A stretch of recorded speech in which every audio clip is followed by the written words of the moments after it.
Hey yo, what's up YouTube? It's your boy Bobby Visual, and I am back with another fragrance review. I've got another new release. To start off, this is not a first impression video. I've had this fragrance for a week and I've worn it the last 5 days, every day. I've worn it around the house. I've worn it out shopping to the store. I've worn it here and there, running errands and everything. So I have a pretty good idea on the performance, the longevity, compliment factor somewhat. I haven't been a whole bunch of places, you know, with it that you might elicit compliments, but I have a good idea on whether this is gonna be a compliment getter or not. I purchased this with my own money from Dillard's a week ago. So let's start with the presentation. First off, with the presentation, you know, you just get a standard box. There's nothing to write home about. It's nothing for me to really go into detail with the box. It's a box, bro. You know what I mean? Like, so here's the bottle. They're going with the exact same bottle design that the rest of the Wanted series has, which I think their bottles are really unique for a designer fragrance. So I think it's actually a good choice to stick with this design. They've made it all gold, which, I mean, you look at Jean Paul Gaultier's Le Male Elixir, it was all gold. So they're going with that style. They want to compete with that, you know what I'm saying? Le Male Elixir is the big dog when it comes to the elixirs. It's Le Male Elixir and Sauvage Elixir. Those are the big dogs. So they trying to stomp with the big dogs, you heard me? So like, that's why they're going with the gold presentation, and I'm not mad at it. I actually think this is a fly ass bottle. I got my other Azzaro Wanted by Night, you know, and this is cool, but this gold bottle, man, this gold bottle stands out, man. It's just fly. It's got class. It's a dope bottle, man. Along with the presentation, we'll check out the atomizer. I'll give it a spray real quick, let you see it. The atomizer is just mid. I mean, is it the worst atomizer I've ever seen on the fragrance? No, you don't get much coverage with it. So, I mean, you're gonna have to do some sprays with this one, you know? I found myself doing like 15, 20 sprays just to try to get some coverage on it. That is what it is. It could be better. All right, so let's talk scent profile. We're getting another 3-note breakdown like a lot of the designer releases are going to, and we're getting raspberry, cardamom, and leather. And that's exactly what you're getting. In the opening, you're getting honestly a very beautiful smelling raspberry. It's sweet, but it's not overdosed on the sweetness by any means.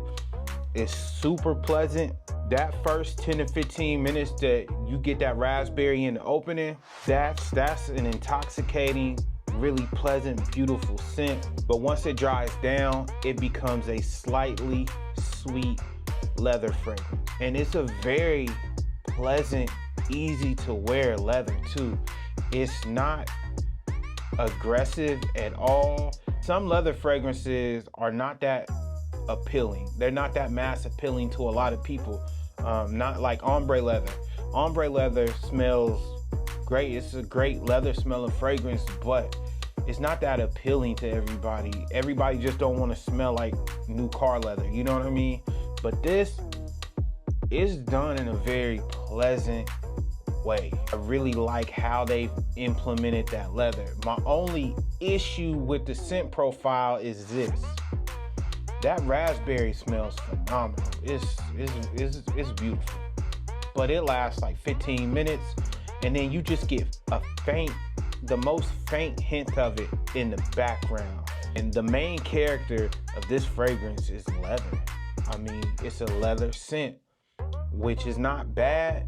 And the way they've done it is a lot more, I wouldn't call it mass appealing, but it's a lot more appealing of a leather fragrance than you're gonna get in a lot of them.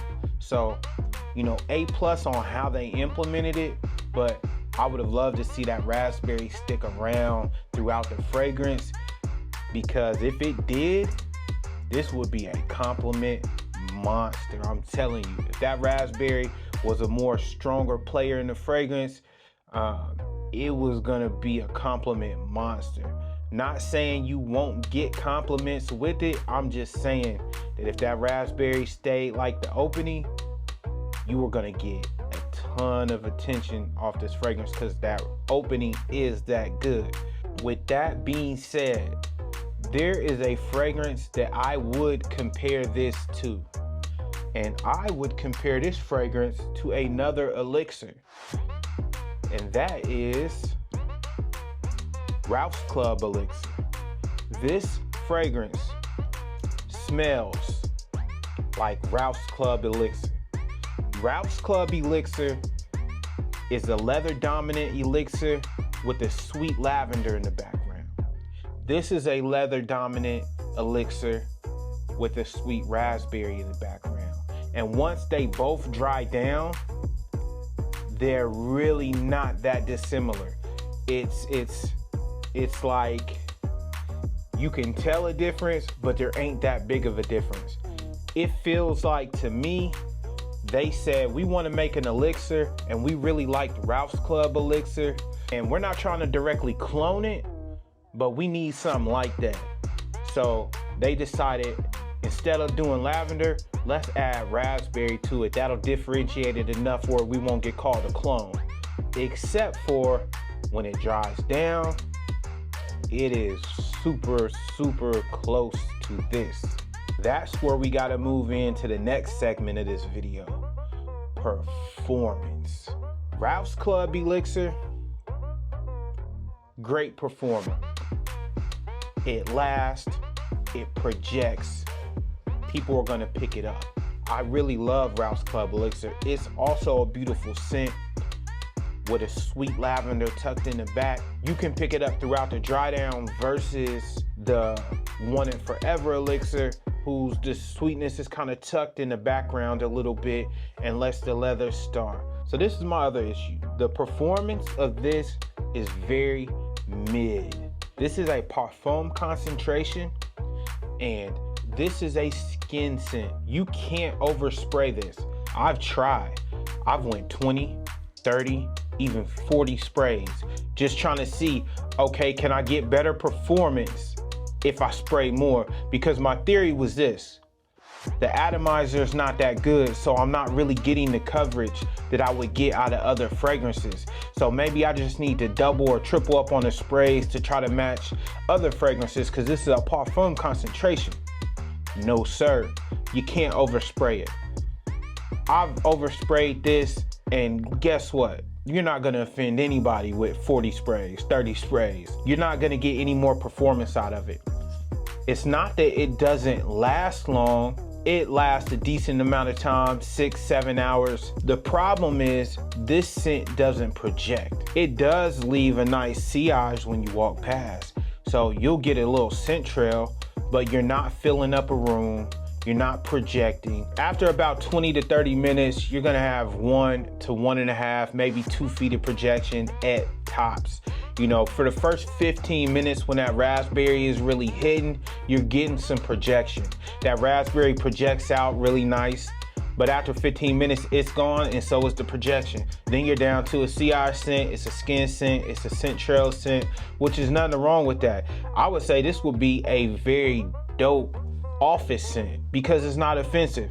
You can move through the office, people are gonna be like, oh, you smell pleasant. You know what I mean? But you're not gonna offend anybody because you're not gonna fill the room. So this actually would be a really good office fragrance. The seasons that I would say you would want to wear this is gonna definitely be fall, winter, spring. It'll work during the daytime. You know, it'll be a good nighttime scent.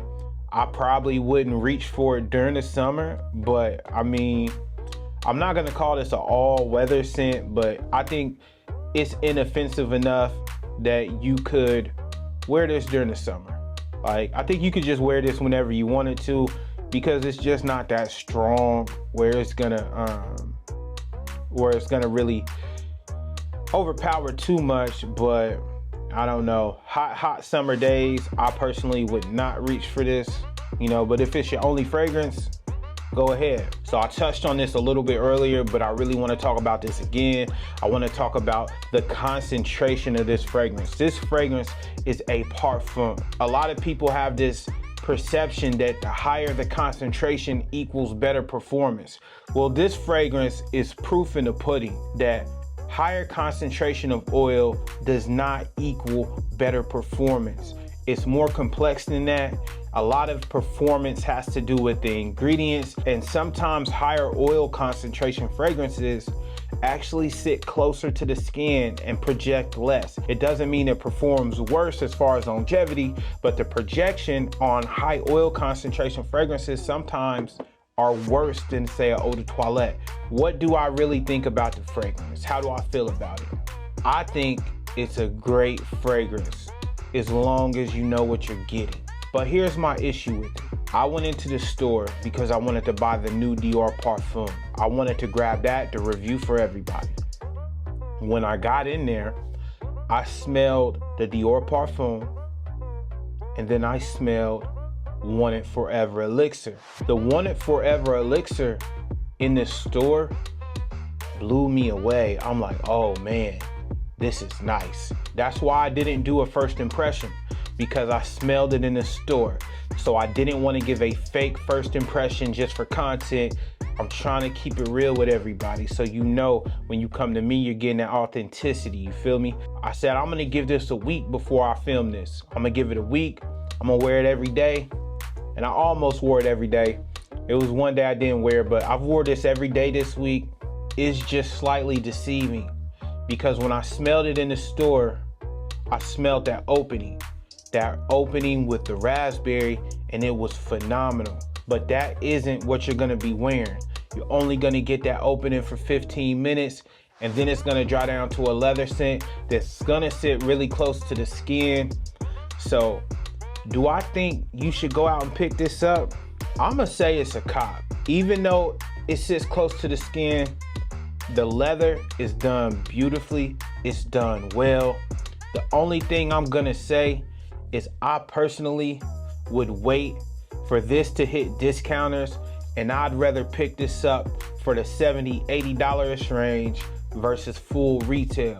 And I advise everybody to pick stuff up from discounters unless it's something you just gotta have. I'm just keeping it a buck with you. That's what I would have done. But am I mad that I purchased it for full retail? Nope, not at all. I still like it, still gonna wear it. It's just not necessarily a going out fragrance. You just gotta know what you're gonna get, you know. But I could see some people feeling deceived if they smell it in the store on the test strip, and then they get it home and I'm like, oh man, that lasts for all of 15 minutes, and then it's not really the fragrance I thought it was gonna be. So as long as you know what you're getting, you're good to go, you know. But whether you want to pick it up now or at discounters, that's up for you to decide, you know. I'm not hyping it up, I'm just keeping it real with you. With that being said, I appreciate everybody tuning in. If you like the video, you enjoy the content, and you get any value out of it, go ahead, please hit the subscribe button, like the video, and drop a comment and let me know if you're planning to pick it up or what you're planning to pick up this year. All right, peace.